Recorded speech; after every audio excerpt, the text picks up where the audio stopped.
So we are studying Parshas Ki Sisa, which is also by it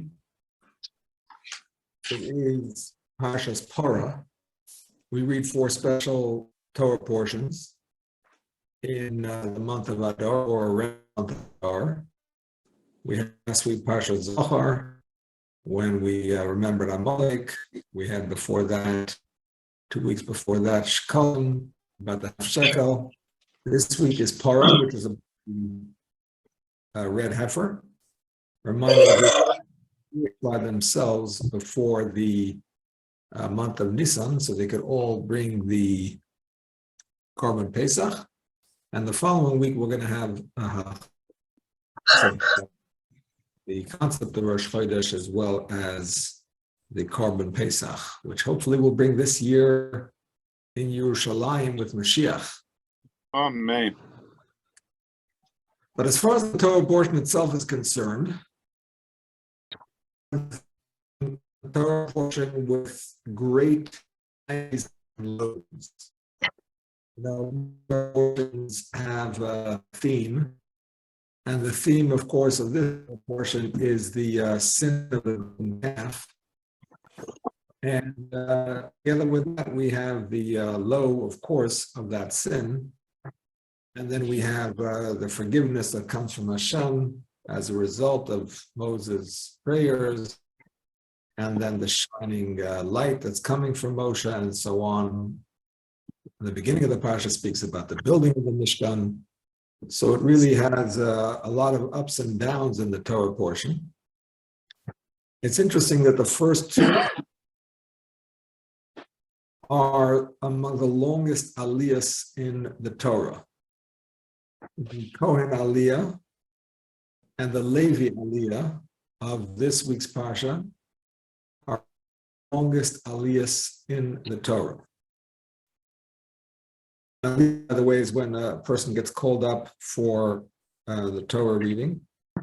So, of course, there's a Kohen, a Levi, and then another 5 people get called up, and then the Maftir.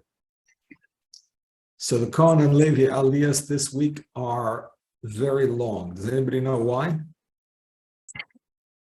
Bit of Torah trivia. Let's see if you can pass this one. Yeah, because it has the second aliyah has the Cheda Egel in it, and since the tribe of Levi didn't participate, it would be like an embarrassment to any people from the other Shmati. Exactly, correct.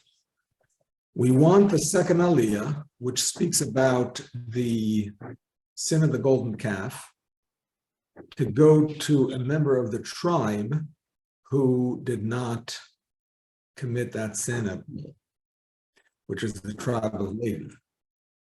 So in order to give it to a Levi, we have to make the first aliyah long, which goes to the Kohen. Kohanim are, of course, also in the tribe of Levi. But either way, by giving the first aliyah, making it very long, we can give the second aliyah to the Levi. And that way we don't have to embarrass the poor Israelite when we call him up and he reads about the sins of his ancestors. Of course, we're all a mix. There's no Levi who's a pure Levi on all sides. That's impossible, but nevertheless. So, one of the interesting things about this Torah portion and about the sin of the golden calf in general is that it was instigated by the Erev Rav. The Erev Rav was a multitude. They were a group of people who left Egypt together with the Jewish people. And we find throughout the time of the Jewish people in the desert that they were very often behind the sins that the Jewish people did. They were the ones who were kind of pushing for it and complaining and leading the way in terms of the sins. And then the Jewish people kind of went along with them in many cases. And it's almost like they are the boogeyman. We can always blame it on the Erev Rav. And we don't quite absolve the rest of the Jews for their sins. I mean, we get punished throughout the desert, but we kind of, give ourselves a little excuse. It wasn't really us. It was these Erev Rav people, mixed multitude, and so on. And there's kind of like a bit of a issue with their conversion in the first place. Because after all, maybe this was brought up in one of the previous classes. After all, when a person converts, they're supposed to do it purely for altruistic reasons. They want to cleave to Hashem and be part of the chosen nation, and so on. And here, the Arabs were escaping their own troubles in Egypt, and they were joining a nation that had just experienced a tremendous, miraculous redemption, who were told that they would be going to inherit the land of Canaan, which was a pretty top piece of real estate in the Middle East, still is. So where's the divine inspiration in that act?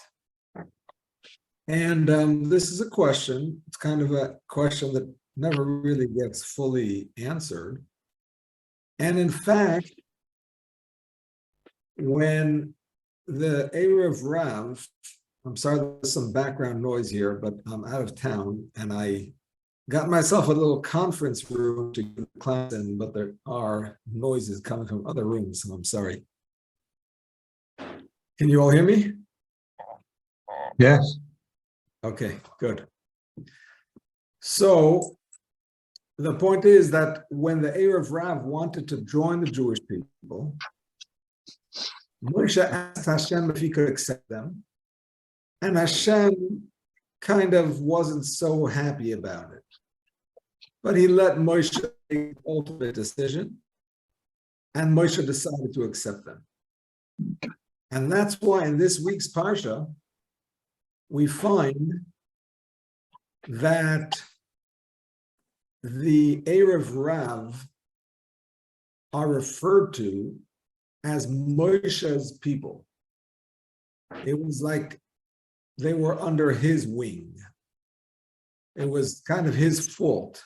Moshe is fault that these people are attached to the Jewish people. So it seems like kind of a black mark on them. And it comes up again and again. But here, in this particular talk of the Rebbe spins the Erev Rav and gives them a positive spin. This is a hallmark of the Lubavitcher Rebbe's teachings. And perhaps we can expand that and say of Hasidic leaders in general, that they like taking everything and giving a positive spin, saying, well, this guy, I mean, you think he was such a great sinner, maybe not so much. Maybe his sin was much less than you think it was. Actually, that's not just a Hasidic thing. That's in the Gemara and in the Medrash and the commentaries. But within Hasidic thought, it's even more pronounced that they try to find good things to say about people who you thought were villains or somewhat villains. So we're going to see that borne out in this class. So there are a lot of verses that involve this discussion. I did not put all of them into the handout. So those that are out of the handout we'll just mention, even though you did. But we'll start with the first verse. This is in chapter 32, verse 1.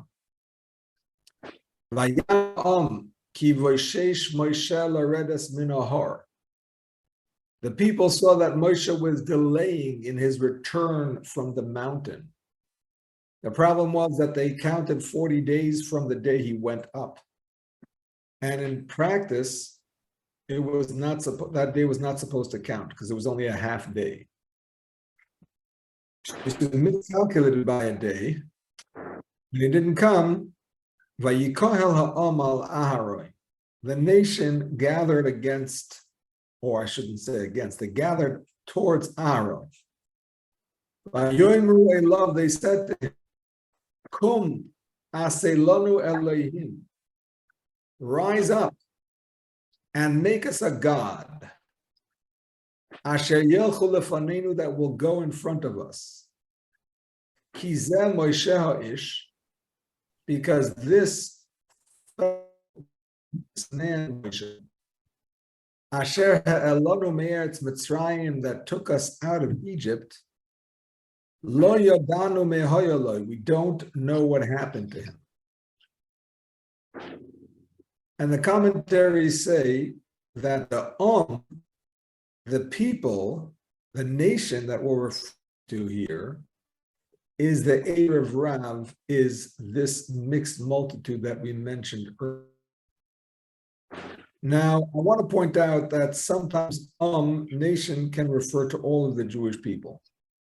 And the word Bnei Yisrael, children of Israel, can include all of the Jewish people, including the Erev Rav, who were converts, but had become part of the Jewish people, even though they're not biologically the children of Israel, but spiritually they've become part of the children of Israel.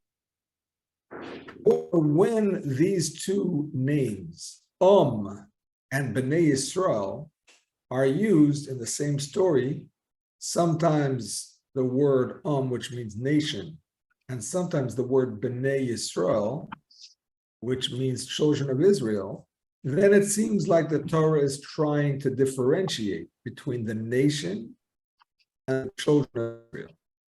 And in that case, we say that the nation is referring to the Erev Rav, because means kind of common folk, and Bnei Yisrael is referring to the born Jews.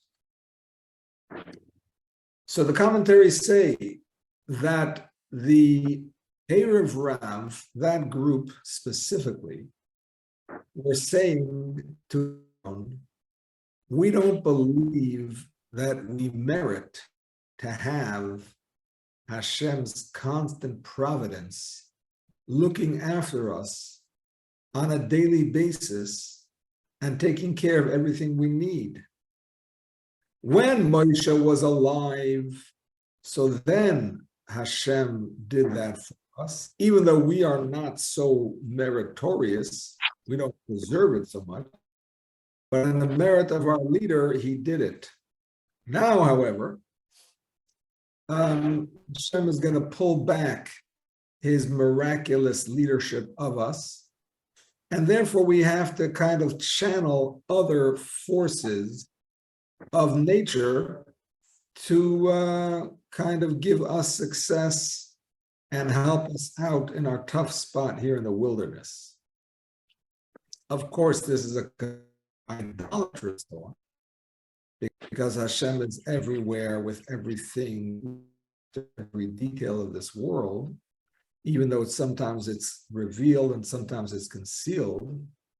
And if for whatever reason he does not want the success of an individual or a nation, then you can't tap into any natural force to get some kind of side gig going of some extra, stuff, because there are no side gigs. That's the only gig in town. Hashem runs everything. So this is an idolatrous thought, but I mean, what do you expect? They're coming from an idolatrous background. In fact, the Jewish people were also coming from 200 years of idolatry in Egypt. And it was only when they left and they accepted the Torah that they renounced idolatry. So it was fairly as well. And they did influence many Jewish people to also worship this golden calf that Aaron made. As we know, Aaron made the calf, even though it's forbidden to, obviously, to assist in idol worship whatsoever. But Aaron figured that he would make it slowly and he would delay. And if he would refuse, he thought they were going to kill him anyway. So what's the point of refusing and then they'll make it themselves? and they'll have the sin of murder if he can do it slowly and try to save them. So that's exactly what we went ahead and did. And of course, the verse, which I didn't quote them all, but the verse goes ahead and describes how Aaron built the calf. All the people brought the gold to him to do that. And in the morning, they got up to sacrifice to it and dance and make merry. Meanwhile, Moshe Rabbeinu is on the top of the mountain, and he's really in the middle of an in-depth chavrusa with Hashem. And they're in the middle of studying, who knows what Talmudic texts or Kabbalistic secrets. And Hashem says to him, Vayidaber Hashem el Moshe, verse 7. Lech raid, go down. Ki Sisa amecha, because your nation has acted basely. Shiches means to ruin. Your nation has ruined. Asher ha'elesa me'eret Mitzrayim, that you have brought out from Egypt. Your people, whom you have brought out of Egypt, have acted basely, corruptly. So that's a very unusual language. What does Hashem mean? Your people, that you took out of Egypt. These are the Jewish people. They belong to Hashem, if anybody. And Hashem took them out of Egypt. And Moshe was, of course, nothing other than Hashem's agent. So Rashi immediately addresses this question. And he says, this is on the words, your people have corrupted themselves. It does not say that people have corrupted the people, which would be in Hebrew, ha'am, the nation, but rather amecha, your people. Who are these people? The mixed multitude, the Erev Rav in Hebrew, whom you received of your own and accepted as proselytes, right? That's converts, without consulting me. You thought it a good thing that proselytes, that converts, should be attached to the Shekhinah. Excuse me. Now they have corrupted themselves and have corrupted others. Hashem is kind of placing the blame on Moshe Rabbeinu. This was not the fault of the Jewish people at large. This was the fault of the people that you accepted. So you have some blame to share in this whole problem. I've been talking a lot. Any questions?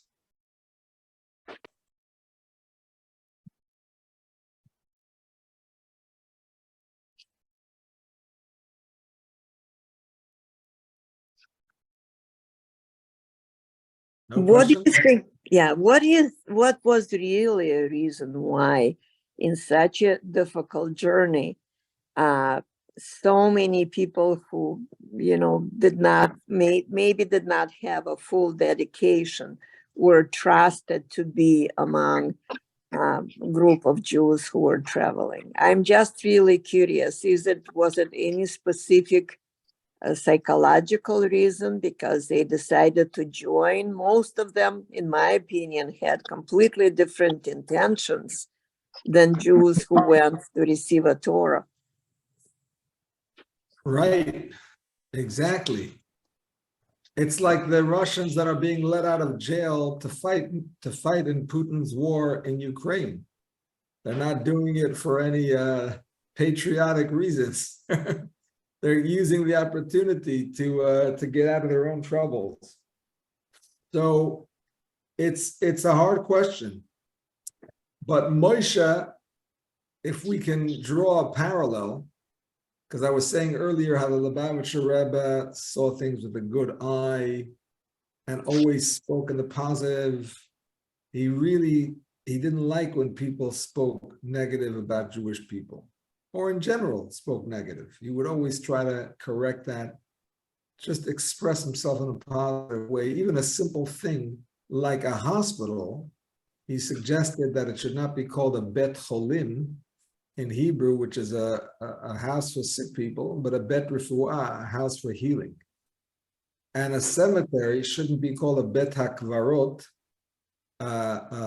place of graves, but a place of chayim, a place of life, because the souls are all alive in the next world. So that was just a general attitude, and it's almost like the Lubavitcher Rebbe was following in Moshe Rabbeinu's path, because Moshe Rabbeinu saw the good even in these people.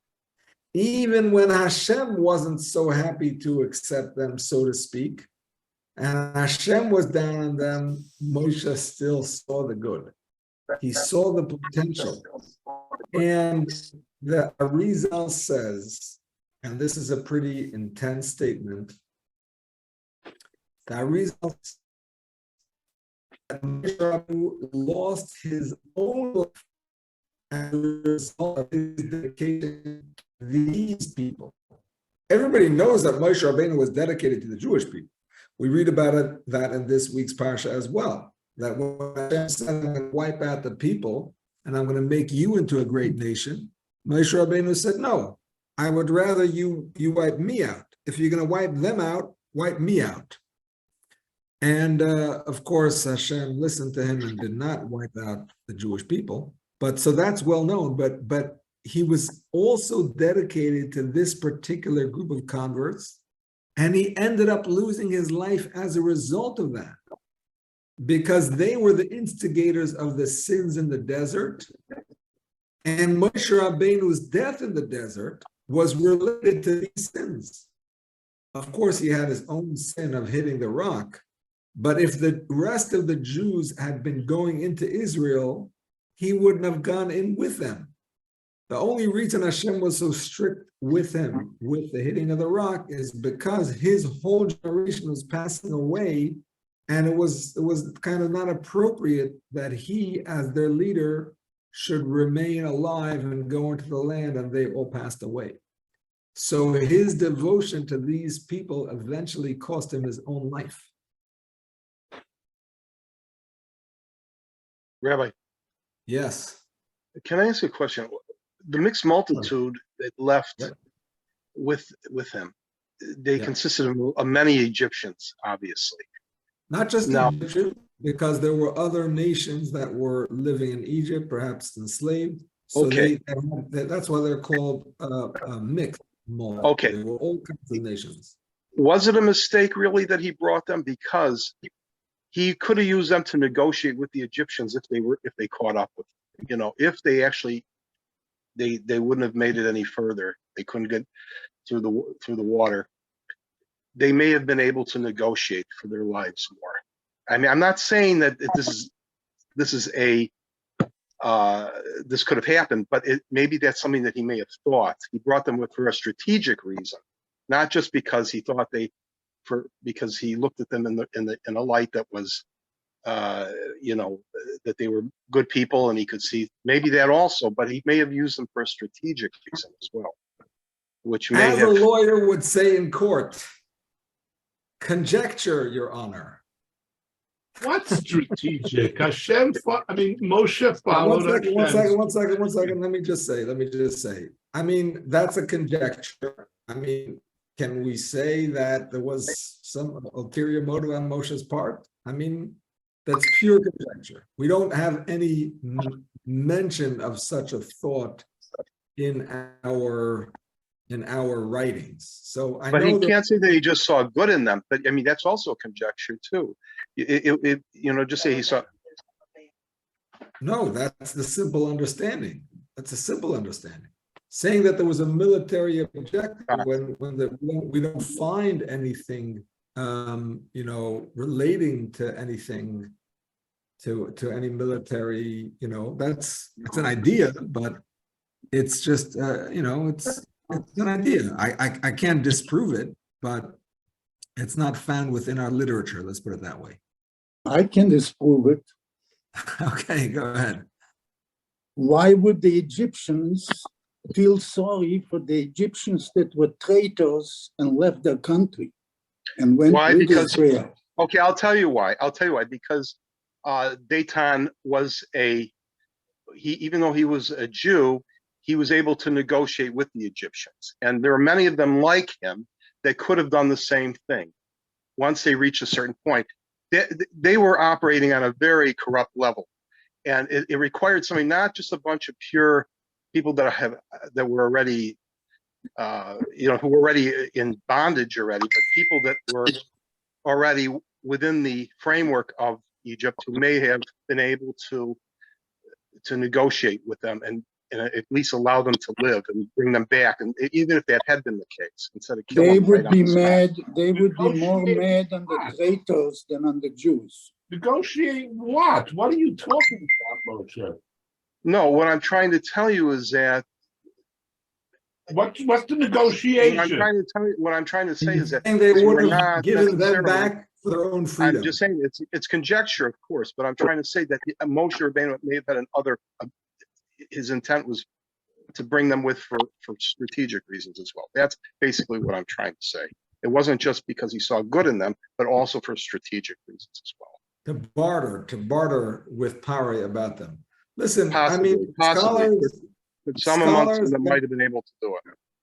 scholars can have all kinds of ideas and explanations for the Torah, and it's hard to disprove them, but we try to stick to what we have a tradition about, because everything else is kind of floating in the air. Who knows? Who knows?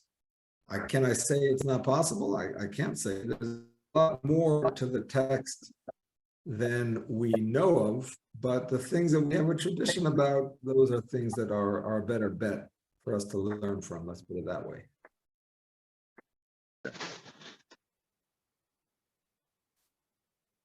All right. Anybody else?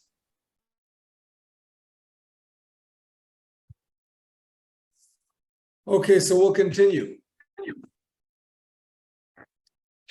So, of course, Hashem wants to wipe out the people, as we mentioned. Moshe Rabbeinu pleads with Hashem to not do that. It's going to be a great disgrace in the entire civilized world, who will have heard about the Exodus, and that despite the Jewish people's successful Exodus, they all died in the desert. That, Moshe Rabbeinu argued, would be a chilul Hashem, a desecration of Hashem's name, considering that people would say Hashem could not handle the Canaanites, so he just slaughtered them in the desert. So Moshe's prayers bore fruit. Hashem said he's not going to destroy the people. Moshe Rabbeinu went down from the mountain.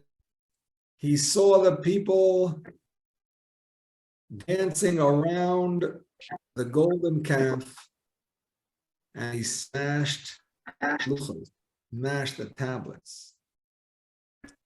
By the way, some say that those luchos were like the betrothal ring that a chatan, that a bridegroom gives to the kala, to the bride. And Moshe Rabbeinu smashed them because he did not want the Jewish people to be considered Hashem's married people yet, so to speak, devoted people yet, because then they would be judged more harshly. Or perhaps he simply felt that they were not deserving of these holy tablets, which were miraculous tablets. We know that they were written through and through, yet you could read them the regular way, both sides. The letters that have fallen in the middle have fallen down since they were written through and through, that they floated miraculously. So these were really very intense spiritual tablets. Moshe Rabbeinu felt that Jewish people didn't deserve them. He smashed them.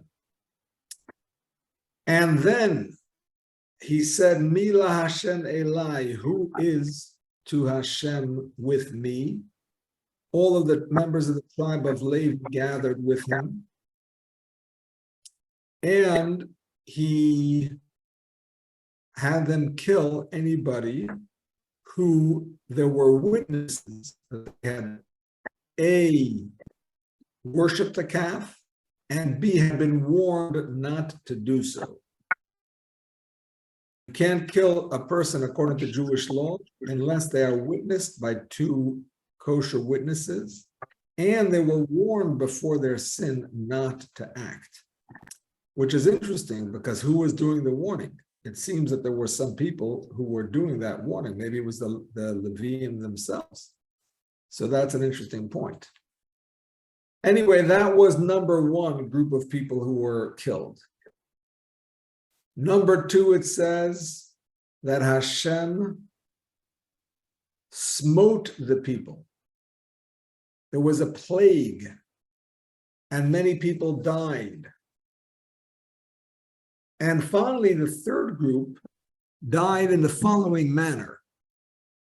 Moshe Rabbeinu took the egel and he smashed it up. He crushed it into small pieces. We mentioned this, I think, last week. He mixed it with water and he gave it to the Jewish people to drink. And the purpose of that was that it was like a soita.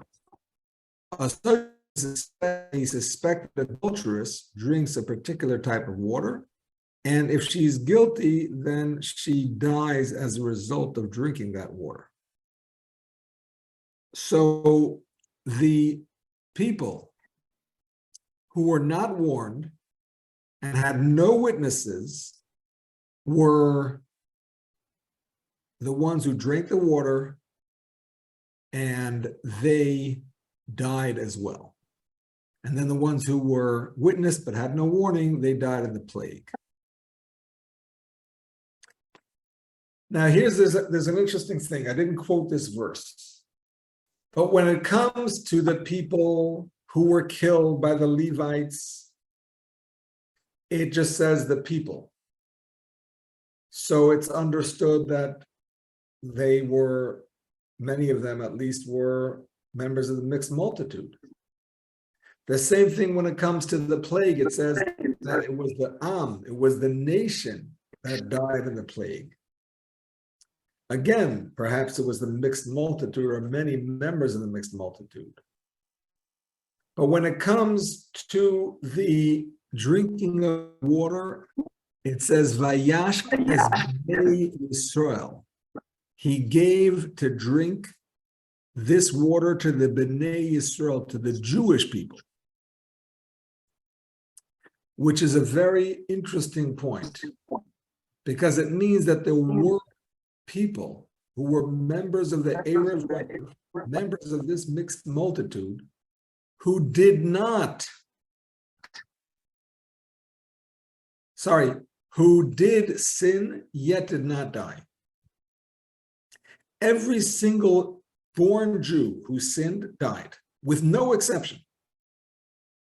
Those that sinned with witnesses and warning were killed by the sword. Those that sinned with witnesses without warning and with no witnesses and no warning, they were also killed, whether by the plague or by the water of the golden calf itself. There was no escape for anybody. Now, of course, the Jewish people still had to suffer as a result of this sin. Hashem said that he did not want to punish them all at once because it would wipe them out. So he saves the punishment and he dishes it out a little bit at a time throughout our history. That's because the Jewish people are seen as responsible, even those that did not sin at all, because they didn't stop it. But when it comes to the when it comes to the nation, meaning to say the Erev Rav, it seems that not all of them that sinned died. Those that sinned without witnesses and warning did not have to drink the water, or none of them drank the water, basically, and therefore they didn't die even if they sinned, which is very unusual. They should get a better treatment when they were the instigators than the Jewish people themselves who just followed along, so to speak. I'll pause for questions before we continue.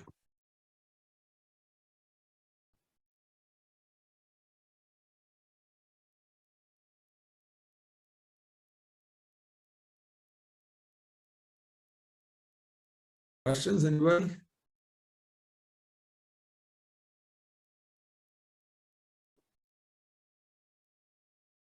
Very quiet out there in Zoom land.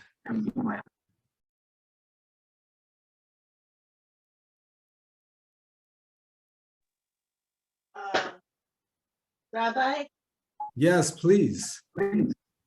Panina Sarah. I'm a little confused. If all these people died from either from the plague or from drinking the cold water, or they were killed because they had committed the sin, who was left to go into Eretz Israel if the whole group of them died during the 40-year trek? A very large portion of them were left. The Levium mainly. No. No, not at all. The pasuk in I believe it's in Mishlei, in Proverbs says, Adam achas me'elef matzasi, v'isha b'chal ela loy matzasi. I have found one man in 1,000, but a woman, even amongst those I have not found. Now, the simple meaning of that verse, I don't know if it's simple, but at face value, it seems like King Solomon is denigrating women and saying, 1 out of 1,000 men is good, but from women, I can't even find one that's good out of 1,000. That's how you might understand the verse at face value. The Vilna Gaon says, no, this verse is referring to the sin of the golden calf. And he's saying one Jewish man out of every 1,000 I have found to have sinned. But the women, not even one of them sinned. So the answer to your question is that out of the 600,000 who left Egypt or so, there were 6,000 or so that died from the sin of the golden calf. 3,000 is the exact number given in the verse, which is those that were killed by the Levites. Or maybe it was the plague, I don't remember, but the number 3,000 is given for one of those. And the other number is not given, but based on the Vilna Gaon, we see that the total was 6,000. So it was 6,000 out of 600,000. And yes, that's not a small number, but that was surmounted with the population increase that happened in the desert.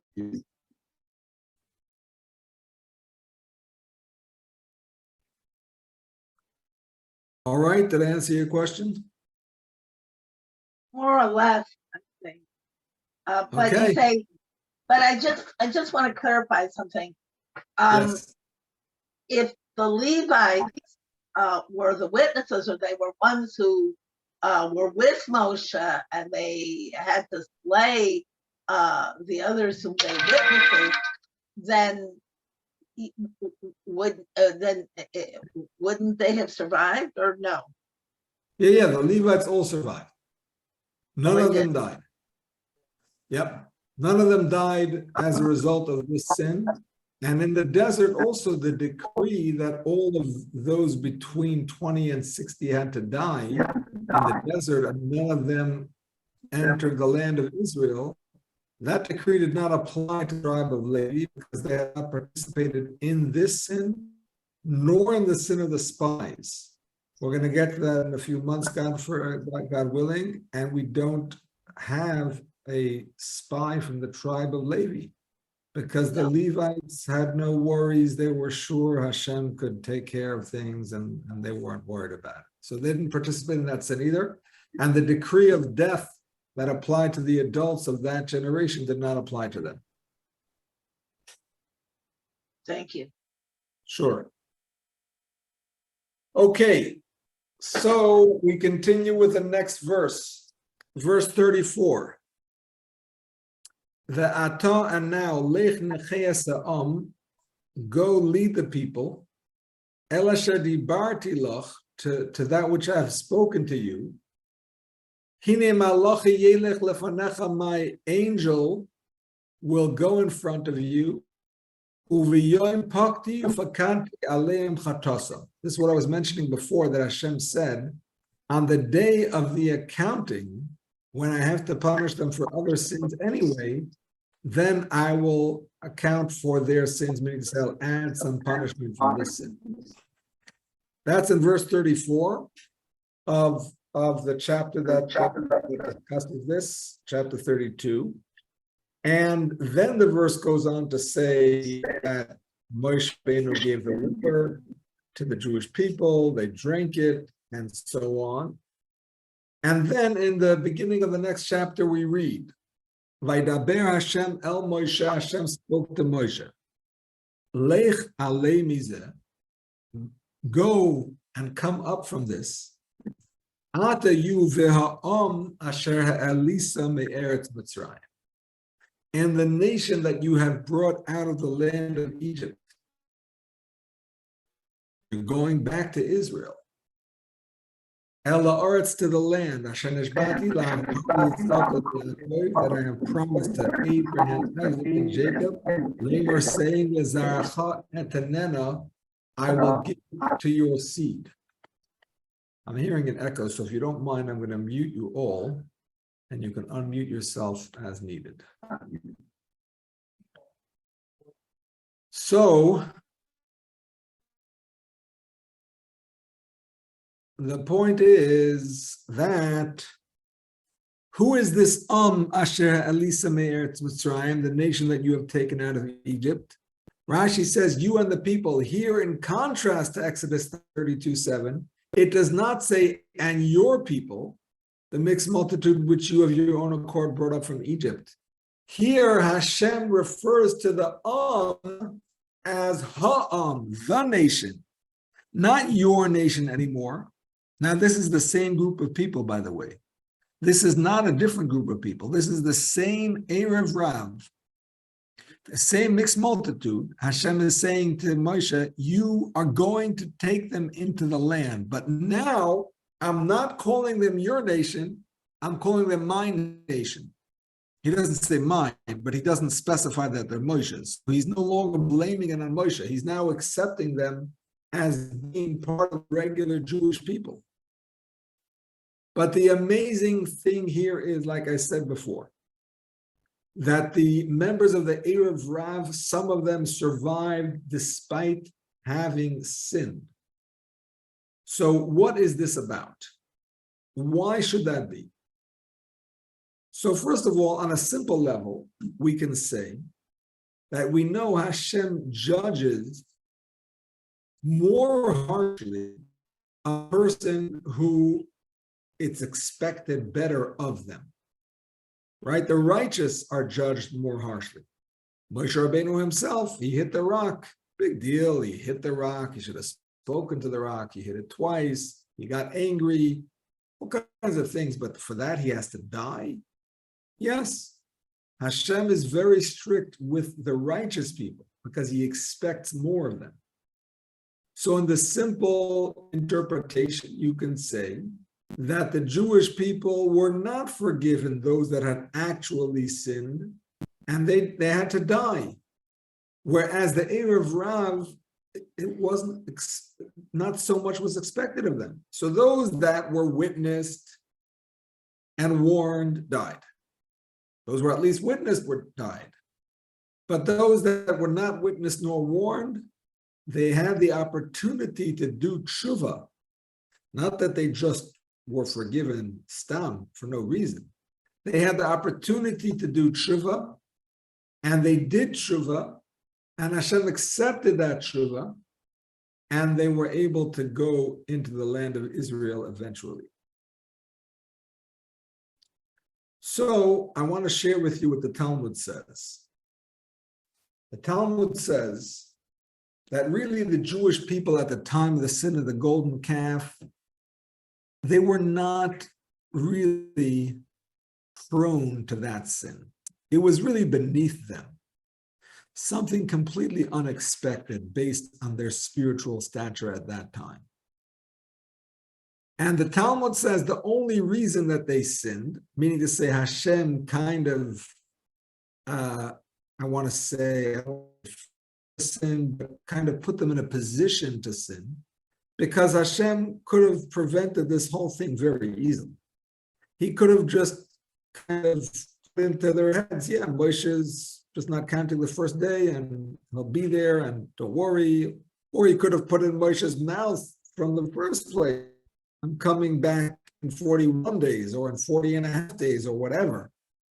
But Hashem kind of engineered this whole situation so that they should be able to sin, even though it was beneath them, and they should be able to do tshuva. And then Hashem should accept their tshuva, and that should be an example for all generations. It says a similar thing, by the way, about King David. King David sinned with Bathsheba. We've learned about her in the past. Whether it was actual adultery, the text seems to say that it was. The Talmud says it was not, but nevertheless, it was akin to adultery. And the Torah describes the sin in great detail. And whatever the sin was, again, it was beneath King David. He was really a righteous man. It's not something that was beneath him. But Hashem put him in that position to sin so that he should sin. Do tshuva, the sin should be, the tshuva should be accepted. And then in the future time, people can look and say, wow, if even sin by such a great tzaddik, he could sin and he could still do tshuva, it's not all lost. I also have hope. I can also do tshuva. And even if a community sins, like the Jewish community did in the desert, the whole community had a part in that sin besides the tribe of Levi. Nevertheless, they could do tshuva and could be accepted. So that's an example for any community in the future. For some reason has gone off the way, and they too can come back. Rabbi, so, yes. I don't mean to interrupt you, but what about Shaul? He also committed Averot. So why wasn't he given the same why wasn't he given the same response that David HaMelech got by what you're saying? Why do we give him a pass, you're saying? Yeah, why isn't he being given, why isn't he being forgiven for his Averot? Who said he's not? As David HaMelech. Well, I mean, he was supposed to be given kapsut for what he did, and for what he did and be punished for what he didn't do. But what I'm trying to say is that, why is it that, he was obviously at a very bad ending as a result of this. Yeah. He failed the king and he denied it.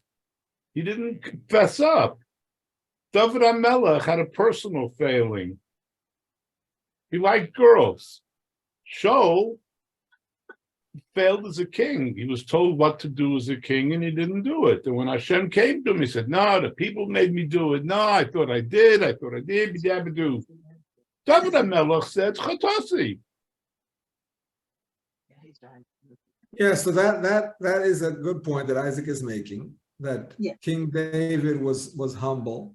He took responsibility, he took ownership of his sin as soon as he was confronted, and he immediately started the tshuva process, whereas King Saul denied and explained and excused, and only when he had absolutely no choice did he take ownership and responsibility.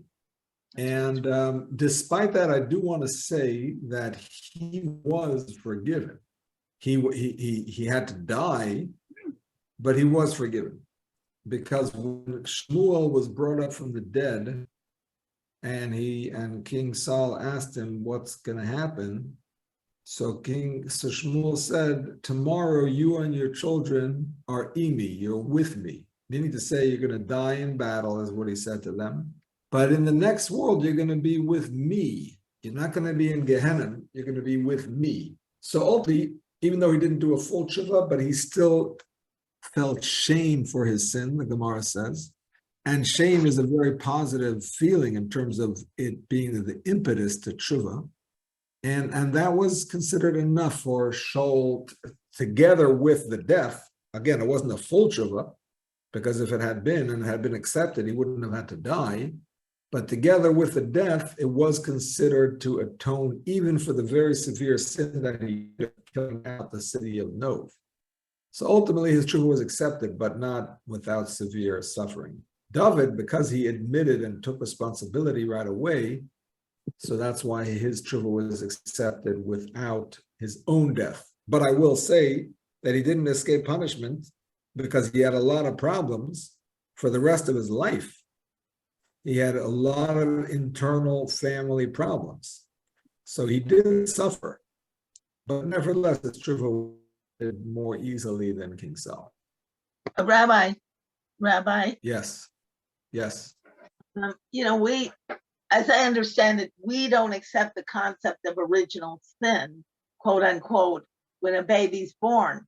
I mean, I understand that the David Melech had to be punished, but to be honest with you, it bothers me that the baby that was the initial result of his union with Bathsheba did die, and wasn't that an innocent? I mean,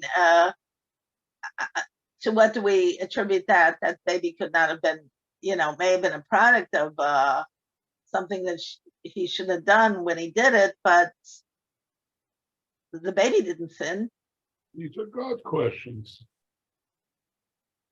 It is a hard question. It is a hard question. We don't blame babies, even if they're born from an act that is less than pure. So I'm not sure. I'm sure the commentaries there address this, but I don't really have the answer for you right now. Okay. But in the 3 minutes that I have left, I do want to say that the reason that the Erev Rav specifically were allowed to do tshuva and remain alive and go into the land of Israel, even if they had actually sinned, as opposed to the rest of the Jewish people, those that actually sinned died, is because that is really showing the deep power of tshuva. To have people who actually sinned and were the instigators of the sin, to have such people forgiven, that shows the great power of truth, considering that, as we said, from the of sin was to teach us the power of tshuva. And that shows the power of truth, that people who actually sinned, not just stood on the side and didn't prevent others from sinning, but people who actually sinned and instigated sin towards others still have their tshuva accepted. That is a very deep sign of the power of tshuva. And it's possible that, if, by the way, if their tshuva was not accepted, by the way, it's possible that there would have been no Erev Rav left. The Rebbe suggests that it's possible that every single member of the Erev Rav, of the mixed multitude, every single member of that mixed multitude may have actually served the golden calf. If they would have been wiped out, there would have been no memory of them whatsoever. Now, Moshe Rabbeinu was a very holy man. And anything Moshe Rabbeinu did has eternity. He or through him, the Mishkan was built, I should say, as a result of which it was never destroyed. It was hidden away, but never destroyed. It was too holy to be destroyed. So these are his people that he accepted into the Jewish community. If they would all be wiped out, Moshe's handiwork would no longer exist. That cannot be. Moshe's projects have eternity to them. So Hashem judged them favorably, considered their background and their what he expected of them to be less than what he expected of the rest of the Jewish people. He allowed for their tshuva, and he kept them alive as an example of what can accomplish. So I'll round up the shir. Give round up, even David Linsky is still not back. I wish him were for Shlema. So the roundup of the shir is that the mixed multitude was accepted by Moshe Rabbeinu as Jewish people. Hashem kind of let it slide, but wasn't so for that. They instigated the sin of the golden calf. Hashem blamed Moshe for that reason. But ultimately, when he gave Jewish people, he went ahead and forgave them even more so, and allowed some of them who had actually sinned to remain alive. And this shows the power of tshuva, that it can apply even to people who sin in a very severe way. And Hashem especially showed it towards that particular group of people because they were, so to speak, under Moshe Rabbeinu's wing. And the work of Moshe is very respected by Hashem, so he didn't want to wipe them out. Now, what actually happened to them historically, I really don't know. Like, where did they go? Like where did they live? What cities? They didn't get a portion of the land. They were converts, and a convert does not have a portion of the land. So where did they live? What did they do? How did they integrate? Did they just intermarry into the rest of the Jewish people and just kind of mingle in? And that's when they disappeared and we never heard of them? Or did they live separately and what? This is history to me, I hope, and I'm sure some that's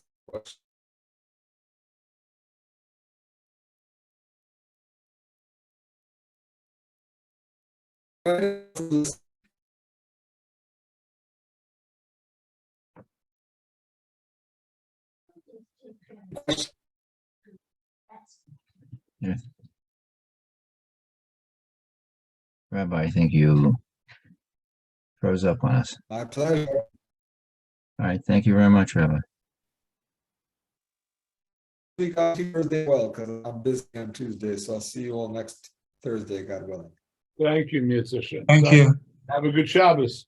Sure, thank you. You too. Good Shabbos.